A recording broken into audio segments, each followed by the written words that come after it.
Suite à Edmonton, dans la cabine de diffusion de TVA Sport. Oh, les colorés Patrick Lalime et Félix Séguin. Tabaslac, le saut, les gars, ce soir. Qu'est-ce qui se passe là? C'est pas moi. Je passe deuxième, c'est Patrick, là. Je sais pas, tu l'as pris où? Ouais, écoute, sur le coin de la rue ici, pas loin de Moncton. Non, mais... Non, pense pas, là. Écoute, il fait beau, parce que... beau dehors, c'est l'été, hein? Ben Faut se gâter un peu. Oui, puis Félix avait un chemisier bleu corporatif, mais comme il y a le reflet de ton veston, il est devenu mauve. C'est ça. Mais comme on dit, you look good, you play good, you play good, you look good. C'est ça, exactement. OK. Parlant de duo, il y a le vôtre, il y a celui McDavid-Draisaitl.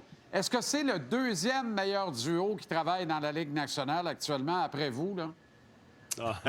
Tu voulais dire après Malkin et Crosby, probablement? Hein? Non, après vous deux. Là. Non, mais j'avais cette discussion-là avec Mathieu Bédard ce matin. Tu sais, ce que Draisaitl et McDavid sont en train d'établir, c'est vraiment extraordinaire au niveau de la qualité des performances. Il leur manque la Coupe Stanley. Quand on regarde les meilleurs duos dans l'histoire du hockey, bien, je pense qu'il y en a pour tous les goûts. Mais tu sais, s'ils gagnent la Coupe Stanley, ils vont devenir comme Jagr et Lemieux, Sakic-Forsberg, Gretzky-Messier ou Gretzky-Coury, là, c'est à vous de choisir.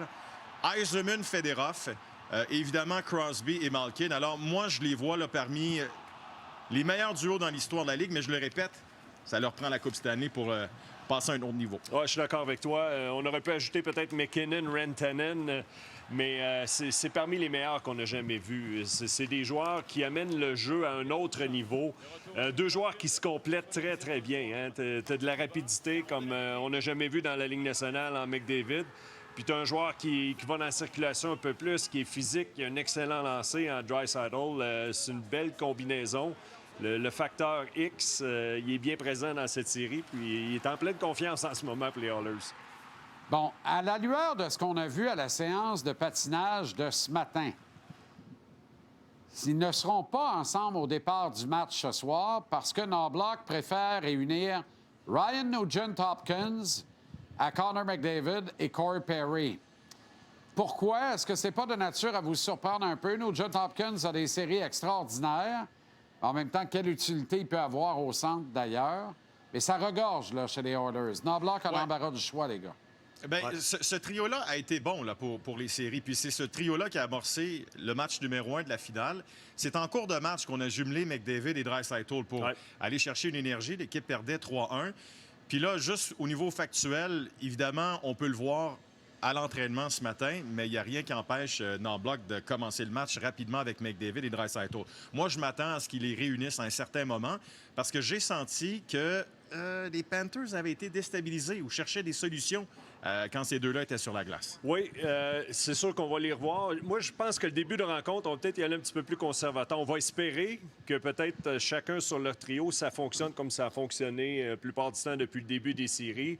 Ce qui est le fun, puis c'est une belle carte à avoir dans son jeu. Comme tu l'as mentionné, quand tu tires l'arrière, tu as besoin de réunir, d'aller chercher un petit peu d'attaque.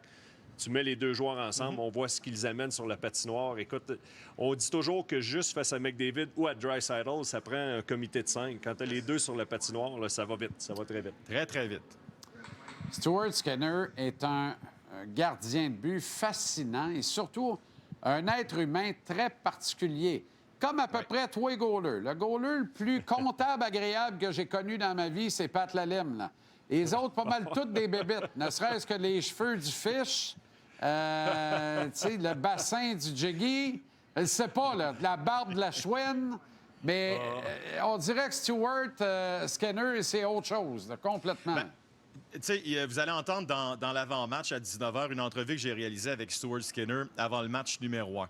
Puis, il est tellement transparent, tellement gentil, mais quand je vous dis transparent, c'est que lui, il n'a pas de problème à parler publiquement des fois où ça va mal. Quand il donne des mauvais buts, quand il connaît des mauvais matchs, il le reconnaît sans cache pas. Puis lui, sa plus grande force, et il le dit dans l'entrevue, c'est sa persévérance. Revenir en force et mettre de côté les idées négatives, moi, je trouve ça remarquable. Oui, parce qu'il a parlé souvent les fois où ça allait pas bien dans sa vie, dans le hockey, et qu'il trouvait une façon de se battre, de revenir. Je te dirais que côté caractère, j'y sais, là, ressemble un petit peu à Grant Fuhr. Et d'ailleurs, j'ai parlé à Skinner ce matin. Il m'a dit qu'il y a eu quelques bonnes conversations avec Grant Fuhr.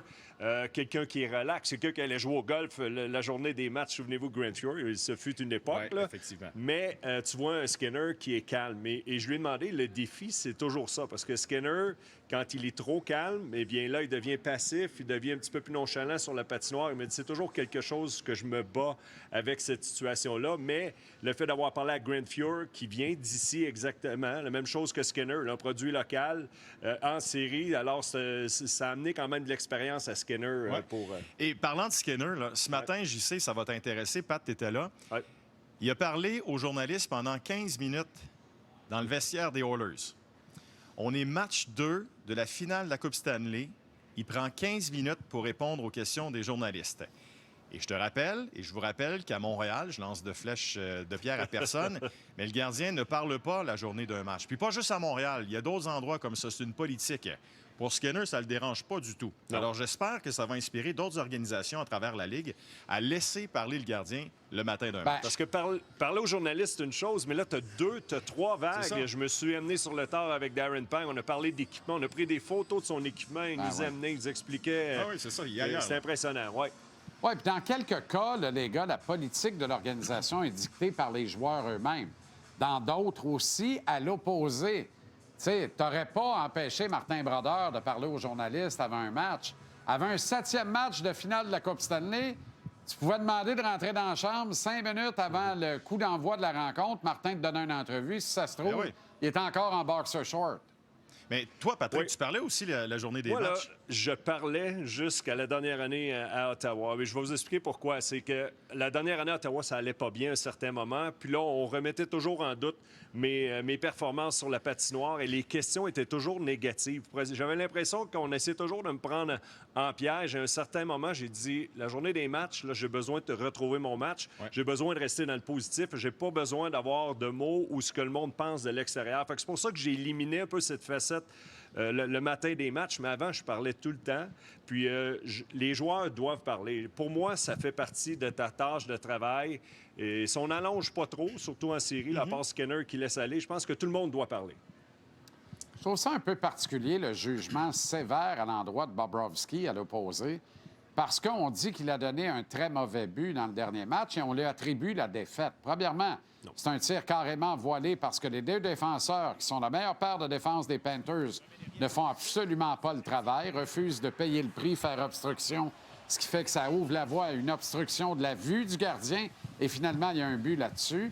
Puis Tabaslac, Bobrovsky a été bien plus utile que l'inverse aux Panthers de la Floride depuis le début des séries. On peut pas tenir un gars responsable d'une défaite de 4-3 quand il en donne un mauvais puis mauvais discutable. Moi, je suis d'accord avec toi. Bobrovsky, pour moi, c'était pas un facteur dans la défaite des Panthers. Ce but, selon moi, il a vu la rondelle en retard parce qu'il a réagi en retard, s'est fait battre d'un tir de loin. Je suis convaincu qu'il est quand même... T'es pas content en tant que gardien de donner ce genre de but. Même si tu le vois partiellement, c'est ton travail d'essayer de trouver cette rondelle et surtout, elle ne peut pas passer à travers ton corps. Mais par la suite, Bobrovsky était très bon. Ce qu'il faut comprendre, c'est quand les Oilers lancent, là, c'est des chances de qualité. C'est des bons joueurs qui lancent, à part ce but-là, mais la plupart du temps, et ça, c'est un défi supplémentaire pour un gardien de but. C'est pas des joueurs de 3e, 4e trio qui souvent vont y aller de jeu prévisible. La plupart du temps, tu as vu Draisaitl, la façon dont il marque, on va dans la partie supérieure, on n'a pas de problème avec ça. C'est un défi supplémentaire. OK, les gars, bonne soirée et bon match. 4-3 ce soir. 4-3, le résultat final. Pour qui? Pour qui? C'est pas de important, vos affaires, ça? Encore en prolongation? Ça serait parfait. Mais pour vrai, là, 4-3, mais à l'inverse. On s'en va en Floride à 1-1, puis c'est parfait. C'est comme ça qu'on veut ça. Ouais. Ouais. Salut, les gars. Bonne soirée. Bye-bye.